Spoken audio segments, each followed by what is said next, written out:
ಕೆಲವು ದಿನಗಳ ಕಾಲ ನಾವು ವಚನಗಳ ಸಮರ್ಪಣಾ ಮನೋಭಾವದ ಆಶಯಗಳನ್ನೇ ಗಮನಿಸುವುದು ಸೂಕ್ತ.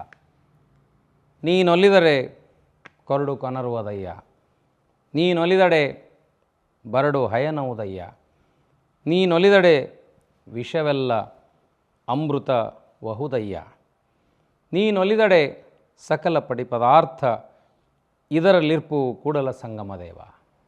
ಇದನ್ನೇ ಇನ್ನೊಂದು ರೀತಿಯಲ್ಲಿ ಅನೇಕ ಶರಣರು ಕೂಡ ಹೇಳ್ತಾರೆ. ಈ ಬೀಸುವ ಗಾಳಿ, ಈ ಪರಿಸರ, ಇದೆಲ್ಲ ಭಗವಂತನ ಕೃಪೆ. ನಮ್ಮ ರಾಮನಾಥನ ವಚನದಲ್ಲಿ ಜೇಡದಾಸಿಮ ಹೇಳೋ ಹಾಗೆ. ಬಟ್ ಇದು ಇನ್ನೂ ಭಿನ್ನವಾದ ಆಯಾಮದಲ್ಲಿ ಬಸವಣ್ಣ ಇಲ್ಲಿ ಹೇಳ್ತಾನೆ. ನಿನ್ನ ಒಲುಮೆ ಅಂದರೆ ನಮ್ಮ ಬದುಕಿನಲ್ಲಿ ನಾವು ಏನನ್ನಾದರೂ ಸಾಧಿಸೋದಿದ್ದರೆ ಪ್ರೀತಿಯಿಂದ, ಭಕ್ತಿಯಿಂದ, ವಿಶ್ವಾಸದಿಂದ ಒಲಿಸಿಕೊಳ್ಳಬೇಕು, ಒತ್ತಡದಿಂದ, ಬಲವಂತದಿಂದ ಅಲ್ಲ. ಆದರೆ ನಾವು ನಂಬಿದ ಒಂದು ಶಕ್ತಿ, ಆ ಸೂಪರ್ ಪವರ್ ಅಂತೀವಲ್ಲ, ಸೂಪರ್ ನ್ಯಾಚುರಲ್ ಪವರ್ ಇದೆಯಲ್ಲ, ಅದನ್ನು ನಾವು ನಮ್ಮೊಳಗೆ ಸಮೀಕರಿಸ್ಕೊಂಡಿರ್ತೀವಿ ಅಂತ ಹೇಳಿದೆ ನಾನು. ನಮ್ಮೊಳಗೆ ಇಳಿಸ್ಕೊಂಡಿರ್ತೀವಿ. ಹೊರಗಿರುವ ಬೃಹತ್ ಶಕ್ತಿಯನ್ನು, ಎನರ್ಜಿಯನ್ನು ಇಷ್ಟಲಿಂಗದ ಮೂಲಕ ಕೈಯಲ್ಲಿ ಇಟ್ಕೊಂಡಿರ್ತೀವಿ, ಅಂಗದ ಮೇಲೆ ಧರಿಸಿರ್ತೀವಿ, ನಮ್ಮ ಒಳಗೆ ಆವಿರ್ಭವಿಸಿಕೊಂಡಿರ್ತೀವಿ, ನಮ್ಮೊಳಗೆ ಮೂಡಿಸ್ಕೊಂಡಿರ್ತೀವಿ. ನಾನೇ ಅಂತ ಅವಲೋಕನ ಮಾಡ್ಕೊತ ಇದ್ದಾಗ ಮತ್ತೊಬ್ಬರನ್ನ ಕೇಳ್ತೀವಿ. ನನ್ನ ದೇಹ ಮತ್ತು ಮನಸ್ಸನ್ನು, ಏನು ಮನಸ್ಸಿನ ಆಟಗಳು, ವಿಚಿತ್ರವಾದ ಆಟಗಳು ದೇಹದ ಮೂಲಕ ನಡೀತಿರ್ತಾವಲ್ಲ, ನಡೆದಾಗ ಆಗುವ ಎಡವಟ್ಟುಗಳಿರ್ತಾವಲ್ಲ, ಆ ಮನಸ್ಸಿನ ಅಣತಿಯಂತೆ ಕುಣಿದ ದೇಹ ಅನೇಕ ತಪ್ಪುಗಳನ್ನು ಮಾಡಿರ್ತದಲ್ಲ, ಅಂಥ ಸಂದರ್ಭದಲ್ಲಿ ನಮಗೆ ಖಂಡಿತವಾಗಿ ಏನಾದರೂ ಕೆಟ್ಟದು, ಇಷ್ಟವಾಗದೇ ಇರೋ ಘಟನೆ ನಡೆದೇ ನಡೀತದೆ. ಅದಕ್ಕೆ ನೀನು ಒಲಿದ್ರೆ ಅದರಲ್ಲಿ ಎಂಥ ಶಕ್ತಿ ಇದೆ ಅಂದರೆ, it can be changed into greater energy. Card ಇದ್ದರೂ ಅದು ಕೊನರು ಬಿಡ್ತದೆ. ನೀನೊಲಿದಡೆ ಬರಡು ಹಯನೋದಯ್ಯ. ಬರಡು ಪ್ರಾಣಿ ಕೂಡ ಅದು ಗರ್ಭ ಧರಿಸಿ ಹಯನವನ್ನು ಕೊಡಲಿಕ್ಕೆ ಸಾಧ್ಯ ಆಗ್ತದೆ. ನೀನೊಲಿದಡೆ ವಿಷವೆಲ್ಲ ಅಮೃತಬಹುದಯ್ಯ. ನೀನು ಒಲ್ದುಬಿಟ್ಟು ಅಂದರೆ ಯಾವುದು ನಾನು ವಿಷ ಅಂತ ತಿಳ್ಕೊಂಡಿರ್ತೀನಿ. ಅಂದರೆ converting your negativity into positivity. ವಿಷ ಅಮೃತ ಎರಡು ಒಂದೇ ಬಟ್ಟಲಿನಲ್ಲಿ ಇರ್ತಾವೆ. ನೀನು ಅದನ್ನು ನಕಾರಾತ್ಮಕವಾಗಿ ತೊಗೊಂಡ್ರೆ ವಿಷ, ಸಕಾರಾತ್ಮಕವಾಗಿ ತೊಗೊಂಡ್ರೆ ಅಮೃತ. ಆದರೆ ಅದಕ್ಕೆ ನೀನು ನಂಬಿದ ಶಕ್ತಿಯ ಸ್ಪರ್ಶ ಬೇಕು.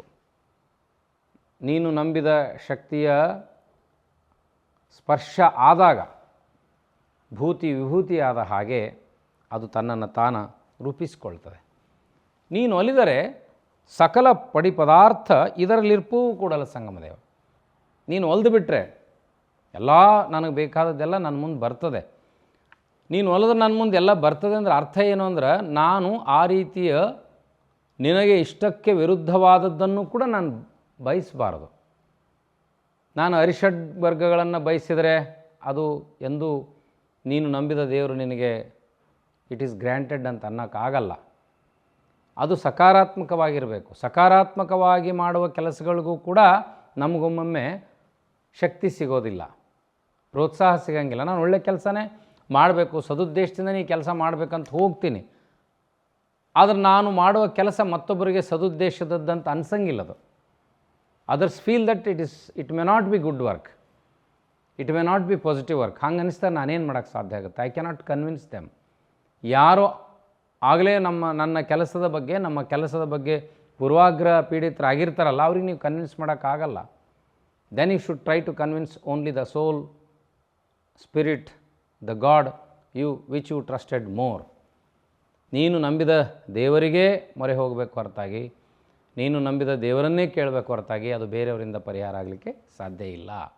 ಈ ಹಿನ್ನೆಲೆಯಲ್ಲಿ ನೀನು ಒಲಿದ್ರೆ ಎಲ್ಲವೂ ಸಾಧ್ಯ ಅನ್ನುವಂಥ ಸಮರ್ಪಣಾ ಭಾವನೆ ಇದೆಯಲ್ಲ, ಅದನ್ನು ನಾವು ಯಾವಾಗ ನಾವು ಆತಂಕಕ್ಕೊಳಗಾಗ್ತೀವಿ. ನಾನು ಮತ್ತೆ ಹೇಳೋ ಹಾಗೆ, when so many times we become helpless in the life.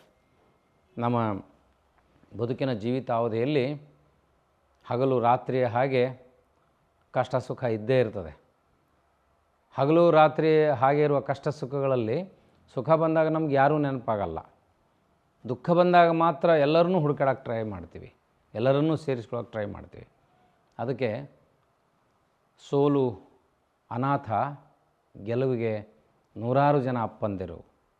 Victory has so many fathers but failure is always orphan ಅನ್ನುವಂಥ ಒಂದು ಮಾತಿದೆ. ಆ ಫೇಲ್ಯೂರ್ ಇದೆಯಲ್ಲ, ಆ ಫೇಲ್ಯೂರ್ ಆದ ಸಂದರ್ಭದಲ್ಲಿ ನಮಗೆ ಕೈ ಹಿಡಿಯೋದು, ನಮ್ಮ ಶಕ್ತಿಯನ್ನು ಹೆಚ್ಚಿಸೋದು, ನಮ್ಮ ಅಂತಃಸತ್ವ, ಆತ್ಮವಿಶ್ವಾಸ, ನಮ್ಮೊಳಗಿನ ನಂಬಿಕೆ, ನಾನು ಫಿನಿಕ್ಸ್ನ ಹಾಗೆ ಪುಟಿದೇಳಬಲ್ಲೆ ಅನ್ನುವಂಥ ಆತ್ಮವಿಶ್ವಾಸಕ್ಕೆ ಒಂದು ಸ್ವರೂಪ ಬೇಕು. ಆ ಸ್ವರೂಪವೇ ನಾವು ನಂಬಿದ ಕೂಡಲ ಸಂಗಮ ದೇವ, ನಾವು ನಂಬಿದ ಗುಹೇಶ್ವರ, ನಾವು ನಂಬಿದ ಚನ್ನಮಲ್ಲಿಕಾರ್ಜುನ. ಹೀಗೆ ನಾವು ನಂಬಿದ ಒಂದು ಶಕ್ತಿ ನಮ್ಮನ್ನು ರಕ್ಷಣೆ ಮಾಡುವ ಹಾಗೆ, ಮಾಡಿದ ಹಾಗೆ we have to imagine, picturise, to console our hurdles, to console our pain, to console our suffering. ಆ ರೀತಿಯ ಮೋಟಿವೇಶ್ನಲ್, ಸ್ಪಿರಿಚುವಲ್ ಮಾರ್ಗವನ್ನು ಅನೇಕ ವಚನಕಾರರು ತೋರಿಸ್ತಾರೆ. ಮುಖ್ಯವಾಗಿ ಭಕ್ತಿ ಭಂಡಾರಿಯ ಆರಂಭಿಕ ಹಂತದ ವಚನಗಳನ್ನು ನೋಡಿದಾಗ ಭಕ್ತಿ ಭಾವದ ಸೆಲೆಯಿಂದ ಮುಂದೆ ಅದು ಹೇಗೆ ಸಮಾಜಮುಖಿಯಾಗಿ ಹರಿತದೆ, ಅದರ ಎಂಡ್ ಎಲ್ಲಿಗೆ ಬರ್ತದೆ ಅನ್ನೋದನ್ನು ನಾವು ಇಡೀ ಶರಣ ಚಳವಳಿಯ ಇತಿಹಾಸದಲ್ಲಿ ನೋಡಿದ್ದೇವೆ.